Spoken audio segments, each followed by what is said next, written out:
What's up, y'all? Alvin here, and today we're talking about casting. That's right, I'm gonna tell you how far you need to throw it.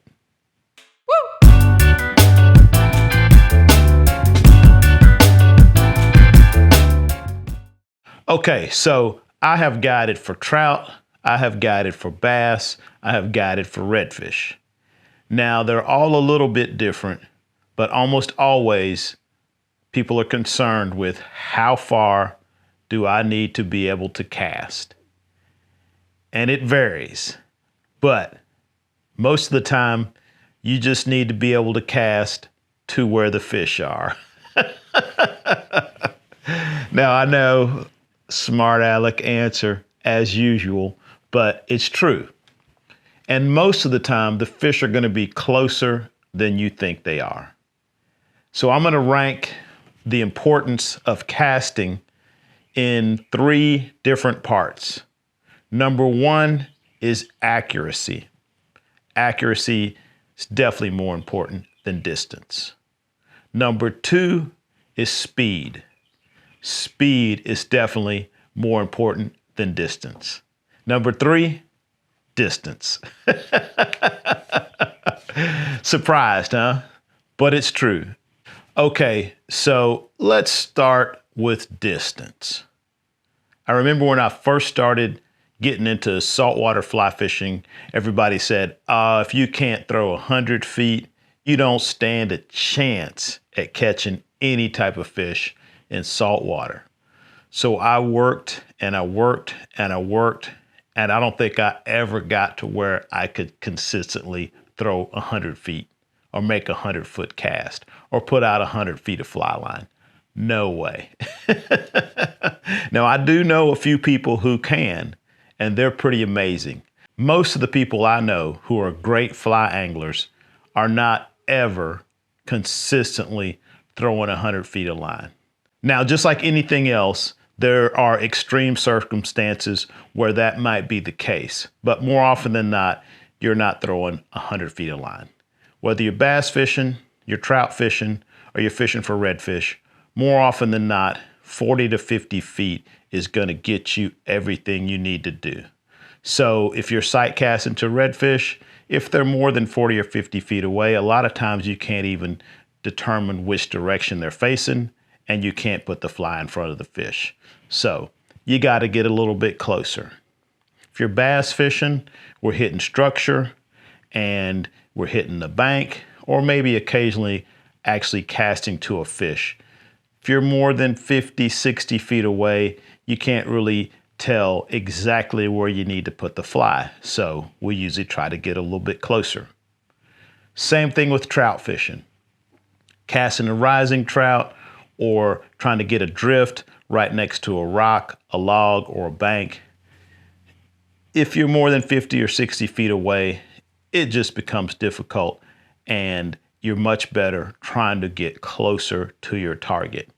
If you're wade fishing a small creek for trout, bass, sunfish, a lot of times 50 or 60 feet, and you're throwing up on the bank. So don't worry so much about making really long casts. Now, if you can make a really long cast, then making a shorter 30, 40, or even 50-foot cast is going to be a lot easier. So yes, go ahead and practice making those long casts. But just remember, most of the time when you're fishing, when you're actually fishing, when you're on the water hunting fish, you're probably not going to have to make a 100-foot cast.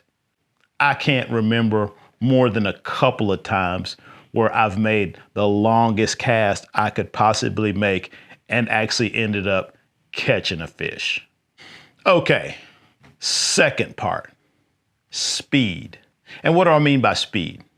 By speed, I mean getting that fly on the water as quickly as you can. So a lot of times in the effort to make a longer cast, you see a lot of false casting happening. Back and forth and back and forth and back and forth. I'm screaming, put the fly down on the water. The fish are in the water. So every time you make another false cast, it's just an opportunity for something to go wrong. Whether that be hitting the rod with your fly, making a bad back cast or a bad forward cast and just blowing everything, getting a tangle. And just the fact that your fly is in the air and not in the water, you're not gonna hook fish. So work on speed. I tell people that if you can make your presentation at your maximum comfortable distance with 2 false casts. So that's 4 strokes. 1, 2, 3, 4. And you should be able to make a presentation at your furthest comfortable distance accurately with 4 strokes. And you're going to catch a lot more fish because your fly is going to spend a lot more time in the water. You're not going to be rocking the boat. You're not going to be splashing around. You're not going to be getting snagged in the tree behind you. You're going to be putting the fly on the water in front of the fish, and you're going to be hooking up a lot more often. So, more important than distance, speed.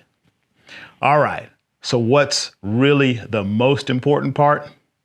Accuracy. Accuracy, accuracy. I would much rather have someone on the boat with me who could only cast, say, 30 feet, but they could make that cast every time land in a circle this big at 30 feet, because you're gonna catch a lot more fish than somebody who's making 10 false casts and making a 70-foot cast and it's going 20 feet to the left, 20 feet to the right, and has no accuracy. Especially in saltwater fishing, you know, redfish, which is what I do, you really need to be able to land that fly in a circle this big. And you need to be able to make that fly swim right across in front of that fish's nose, from left to right or right to left, within a foot or so. So accuracy is going to put a lot more fish in the boat than just bombing one out there, doing the Hail Mary cast every time. And unfortunately, accuracy is probably the hardest thing to achieve with the fly rod. The wind's blowing, things are shifting, you know, that line is slapping the water, it's not straightening out. There's all kinds of things that can go wrong and can kill your accuracy. So that is the thing that I encourage most people to work on most of the time, accuracy. So whether you're casting at a tailing redfish or a bonefish or a tarpon, whether you're trying to get a good drift in front of a rising trout, whether you're trying to hit a log or a rock or another piece of structure when you're bass fishing, accuracy is going to make all the difference in the world. Going to put more fish in the boat for you day in and day out. So I encourage you to work on your accuracy. And the surprising thing is, as you become more accurate, those other factors will also become better, will become easier. So you'll be able to make longer casts. You'll be able to get those casts out there a little bit quicker. I encourage you to try to make those short, accurate casts as quickly as you can, 4 strokes or less, and then just build on. Make them a little bit longer, make them a little bit longer, make them a little bit longer. You'll get to where you'll figure out, okay, I can accurately make a quick cast at 50 feet, and you'll be good. You'll be able to catch all the fish you need to catch. More often than not, the short game is what kills you. So work on those short casts as well. Don't spend all your time trying to make a really long cast. Spend most of your time trying to make an accurate cast, and I guarantee you will catch more fish no matter what you're fishing for. All right. I hope that helps somebody out there. If it does, please give the video a thumbs up, subscribe to the channel. If you hate the video, like I always say, bam, hit that thumbs down button twice. I hope you enjoyed the video. If so, I'll see you in the next one.